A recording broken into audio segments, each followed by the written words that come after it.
নতুন জামাই থেকে শুরু করে নতুন অতিথি আপ্যায়নের জন্য এই রেসিপিটি কিন্তু একটি বেস্ট একটা রেসিপি। চট্টগ্রামের খুবই ঐতিহ্যপূর্ণ একটি রান্না, সেটা হচ্ছে দুরুস্কুড়া। আর দুরুস্কুড়া এই রেসিপিটি এমন একটা রেসিপি, আসলেই না খেলে বোঝা যায় না যে কতটা মজার হয় খেতে। দেখতে যেরকমের সুন্দর, খেতে সেই রকমের সুস্বাদু হয়। আশা করছি আপনাদের কাছেও বেশ ভালো লাগবে। আমি তো এই রেসিপি রান্না করে সবাইকে চমকে দিয়েছি, যেরকমের বাচ্চারা খুশি সেরকমের বাচ্চার বাবাও খুশি। তো বুঝতেই পারছেন কতটা মজার একটা রেসিপি। আশা করছি আপনারা সম্পূর্ণ ভিডিও জুড়ে সাথেই থাকবেন। তো চলুন ভিডিওটি শুরু করা যাক। এখানে হচ্ছে আমি একটা মুরগি নিয়ে নিয়েছি, এটা প্রায় 2 কেজি ওজনের একটি ব্রয়লার মুরগি। তো মুরগিটা এভাবে বুকের কাছ থেকে একটু চিড়ে নিচ্ছি। আপনারা চাইলে কাঁটা চামচ দিয়েও সুন্দর করে ফুটা করে নিতে পারেন সমস্ত শরীরে। তো এভাবে আস্তে আস্তে করে একটু সাবধানে কেটে নিচ্ছি যাতে হাতে লেগে না যায়। লেগ পিস দুটো এভাবে থাকলে কিন্তু নড়াচড়া করে। তো এই 2 সাইড থেকে একটু ফুটো করে তারপরে হচ্ছে লেগ পিস দুটো 2 সাইড দিয়ে ঢুকিয়ে দিলে আর নড়াচড়া করবে না, আর দেখতেও খুব ভালো লাগবে মুরগি। তো এভাবে আপনারা ঢুকিয়ে নেবেন। দেখতে পাচ্ছেন আপনি কিভাবে ঢুকিয়ে নিয়েছে, দেখেছেন? খুব সহজ কিন্তু, একবারে মুরগিটা বেশ পরিষ্কার পরিচ্ছন্ন করে আমি কিন্তু নিয়েছি। আর এখানে এই যে উপর থেকে একটু রানের কাছ থেকে চিড়ি দিয়েছি।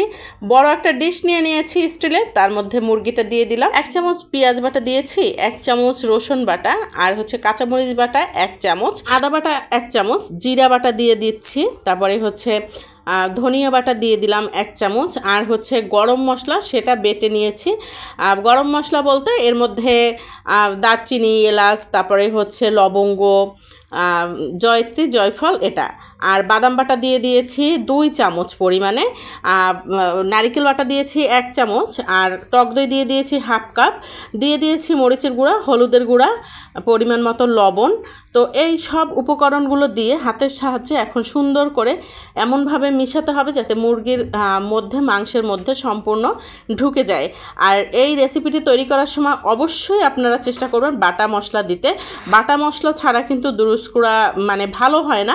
এটা হচ্ছে একেবারে অথেন্টিক পদ্ধতিতে আমি রান্নাটা করছি, আপনারা এভাবে রান্না করবেন, দেখবেন খেতে অসম্ভব মজার হয়।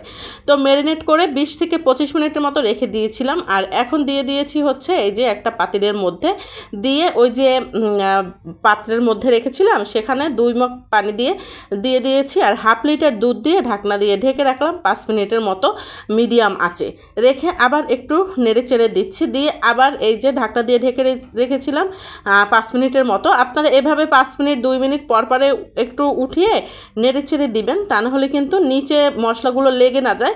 যেহেতু এখানে সবগুলোই হচ্ছে বাটা মশলা, আপনারা কিন্তু একটু ধীরে সুস্থে রান্নাটা কমপ্লিট করবেন। আর দুরুস্কুড়া খেতে কিন্তু অসম্ভব মজার হয়। আর এখন দেখতে পাচ্ছেন পানিটা কিন্তু অনেকটা টেনে গিয়েছে, আর এই যে তেল বের হয়ে আসছে। আমরা কিন্তু এখানে ম্যারিনেটের সময় কোনো রকমের তেল ব্যবহার করিনি, বাট চিকেনের মধ্যে যে তেলটা ছিল সেটা বের হয়ে আসছে।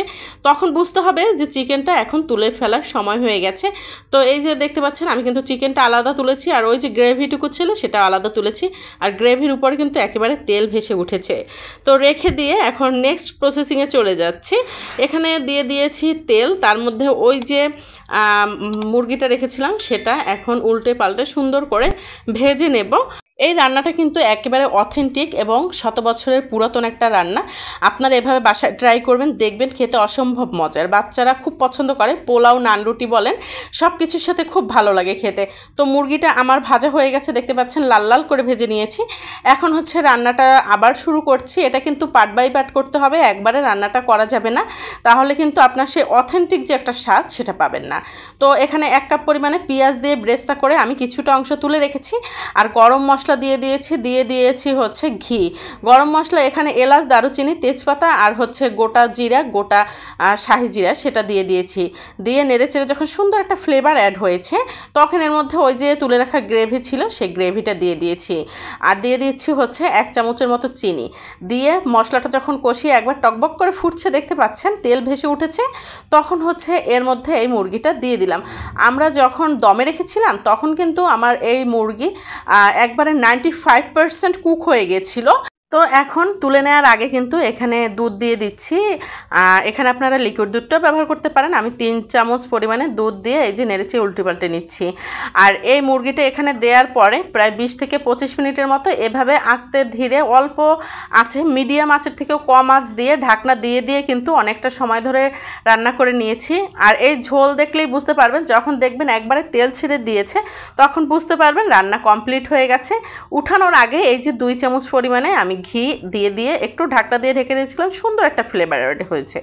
তো এখন এই যে রান্না কমপ্লিট হয়ে গেছে, মুরগিটা তুলে নিয়েছি আর উপর থেকে গ্রেভিটা দিয়ে দিয়েছি। কেমন লেগেছে অবশ্যই কমেন্টস করে জানাবেন, আপনারা বাসায় ট্রাই করবেন। আসলে এক এক অঞ্চলের যেটা বলে ঐতিহ্যবাহী যে খাবারগুলো আসলেই খেতে দুর্দান্ত হয়। একটু ডেকোরেশনের জন্য উপর থেকে সুন্দর করে একটু দিয়ে দিলাম ব্রেস্তা গার্নিশিংয়ের জন্য, ভালো লাগার জন্য। কিন্তু খেতে কিন্তু অসম্ভব মজার। কেমন হয়েছে অবশ্যই কমেন্টস করে জানাবেন, শেয়ার করে টাইমলাইনে রেখে দিতে পারেন। আল্লাহ হাফেজ।